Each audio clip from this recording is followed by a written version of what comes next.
তারিখে ঘটনা হওয়ার পরে তাৎক্ষণিকভাবে তারাও জানে না।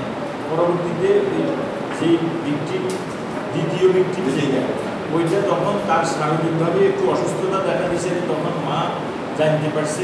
তাকে জিজ্ঞাসা করার পরে যে তখন সে বলছে যে আমার সাথে অমুকে এই খারাপ আচরণটা করছে। তখন সে ওই মা অনুসন্ধান করতে করতে বিষয়টা যখন ওই তার দ্বিতীয় মেয়ের থেকেও শুনছে, তখন এইটা ওনারা গ্রামের লোকজনকে জানাইছে। পরবর্তীতে গ্রামের লোকজন জানতে পারিয়েই তখন ওই ছেলেটাকে আটক করা হয়েছে। আটক করার পরে যে ছেলেকে জিজ্ঞাসাবাদ করছে, তখন ঘটনা সত্যতা হয়েছে, আলামত করছে, স্বীকার করছে। এর কারণে তখন গ্রামের লোকজন তাদেরকে আটক করে তাকে পুলিশকে খবর দিয়েছে।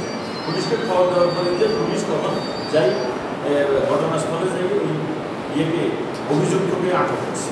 সুতরাং এখানে বিলম্ব বা গ্রামের লোকের কোনো এখানে কোনো রকমের আকর্ষণীয় অবহেলা বা ডিলে করার কোনো আমরা কিছু পাইনি।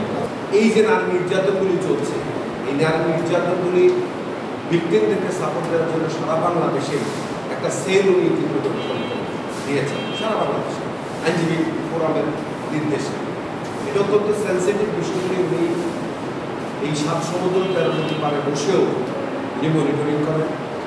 এই ক্ষেত্রে এই যে ঘটনা, এই ঘটনায় সংগঠনগতভাবে আমাদের বক্তব্য হচ্ছে যে আমরা এই দর্শনের ন্যায় বিচার নিশ্চিত করার জন্য শেষ পর্যন্ত আমরা কাজ করতে চাই।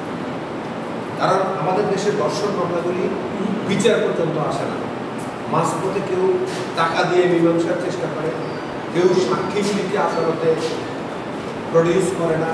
নানামুখী সমস্যা আমাদের দেশে বিচার নানা কারণে বিলম্বিত হয়।